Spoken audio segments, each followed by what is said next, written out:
What's up, Wastelanders? My name is Oscapt. And I'm Noodle Pants. We're here today to talk to you about the Gleaming Depths update that is about to completely transform how we build our characters. And we mean completely. We're looking at the December release, probably the 3rd or the 10th, and these changes are going to shake up everything we know about builds. We've got the full breakdown from Bethesda, plus we've been talking with the community, and in this video, we're going to explain every perk change and what it means for the builds that you're running. Here's the big picture. Almost every perk we're talking about is getting fewer ranks, but stronger effects. And many now scale with special stats. I'm excited because as a bloodied commando, I'm running unyielding Secret Service armor. My build is already OP with the CFC, and with these changes, it's about to become absolutely broken. Broken in a good way, of course, and we're definitely getting into that later. Don't spoil it. Right. So before we get into that, we want to help you understand exactly what's changing and how to prepare, because you've got about 2 weeks to get ready.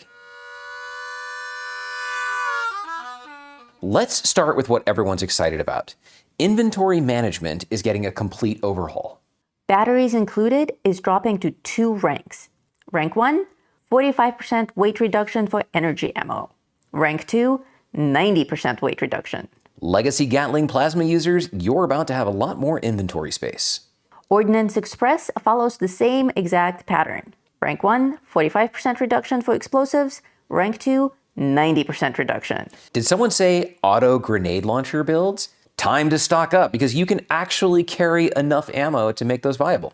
But here's an unexpected surprise. Through Hiker.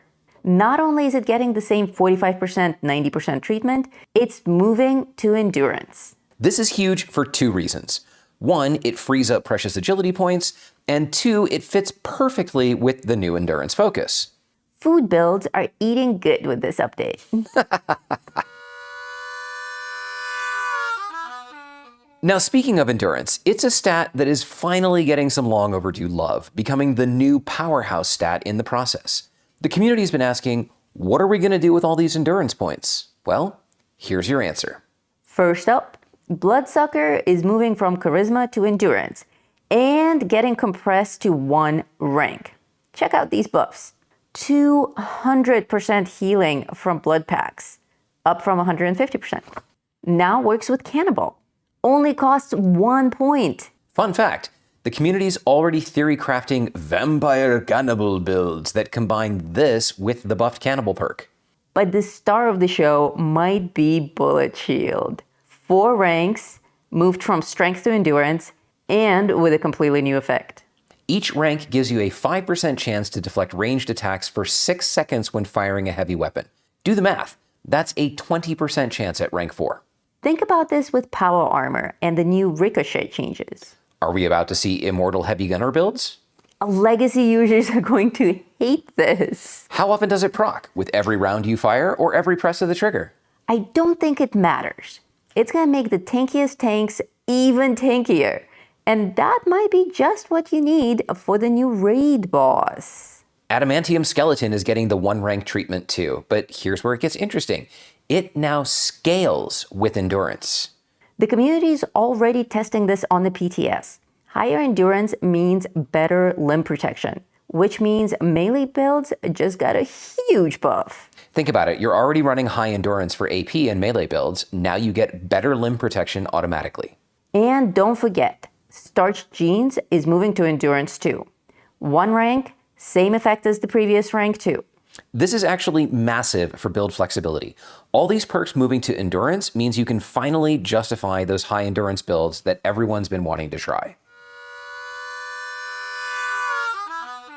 Now let's talk about why unyielding armor users are about to become gods. The community figured this one out pretty fast. Almost every reworked luck perk scales with your luck stat, with unyielding giving +3 luck per piece. Let's break down each luck scaling perk. Cap Collector first. 1 rank instead of 3, works on all containers and corpses now. Amount of caps scales with luck. Got a full unyielding set? That's plus 15 luck. You're basically printing caps at this point. That's good, because if Caravan's any sign of what's to come, inflation is alive and well in Appalachia. 4-leaf clover gets even spicier. It's now 1 rank. Misses in VATS fill your crit meter. Fill amount scales with luck. Bloodied commando builds are going to be critting every other shot with this. The community's already calling this the fail to win perk, and it's a sure sign that bloodied builds are not being nerfed out of existence. Junk Shield might be the sleeper hit here. 1 rank, works in power armor now, damage resistance scales with luck, still keeps the junk protection effect. Power armor users, you've got options now. High luck plus power armor plus junk protection, that's some pretty good layered defense. But Ricochet, this is where things get wild. 1 rank that does all this. Deflect chance scales with luck. 50% damage reduction when it procs. 100% damage reflection to attacker. Plus 50% proc chance in heavy armor or power armor. Double damage reflection in power armor. Let me paint you a picture here. You're in power armor, you've got super high luck, someone shoots you with a legacy weapon. They might just delete themselves. And finally, the big one, serendipity. The community's been debating this rework like crazy.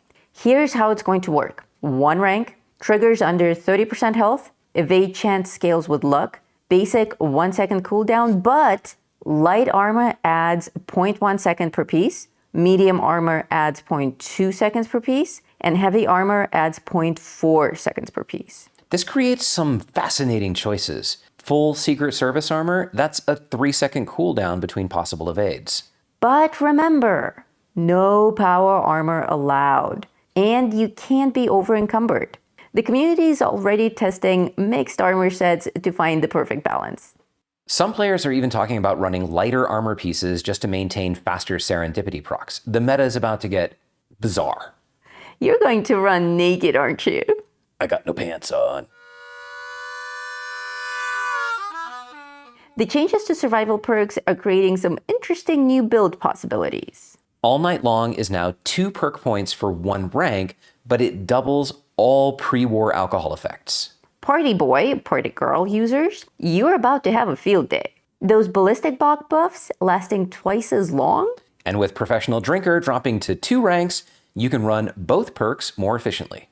Cannibal got that sweet 1 rank buff we mentioned earlier. More healing, more hunger restoration, works with Bloodsucker now. The community's already calling this the Hannibal build. High endurance, Bloodsucker, Cannibal synergy.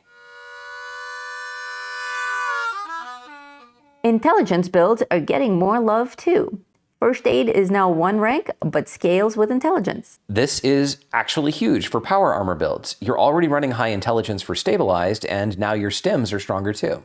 Pharmacist got the same treatment. 1 rank, rad healing scales with intelligence. No more swapping for crafting disease cures. Quality of life improvement right there. No more perk card shuffling just to craft.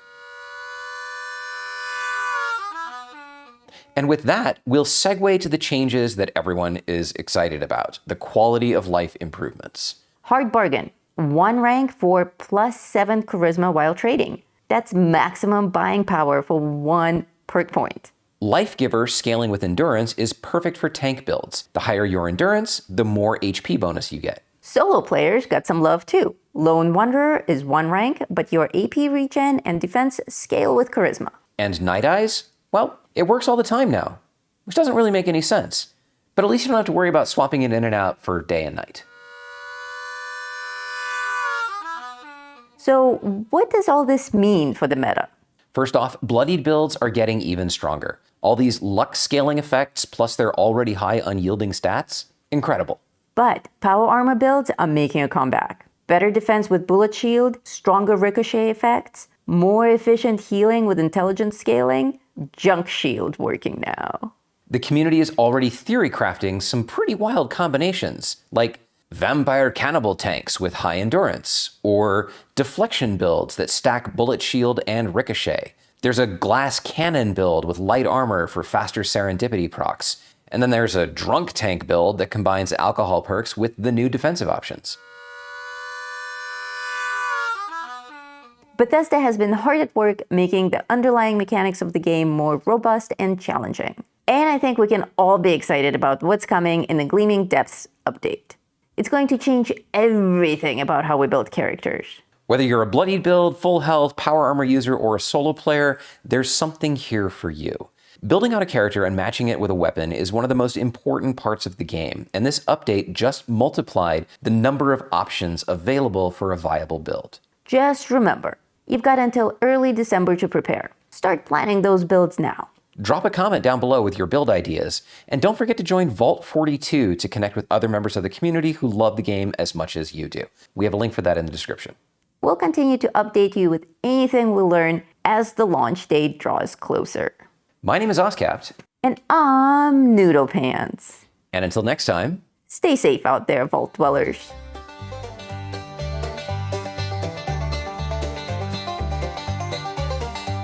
In the heart of West Virginia, where the shadows creep and sway, lies a land of rusted dreams, where the brave dare not stray. Appalachia, oh, it's a treacherous ride, with dangers untold and nowhere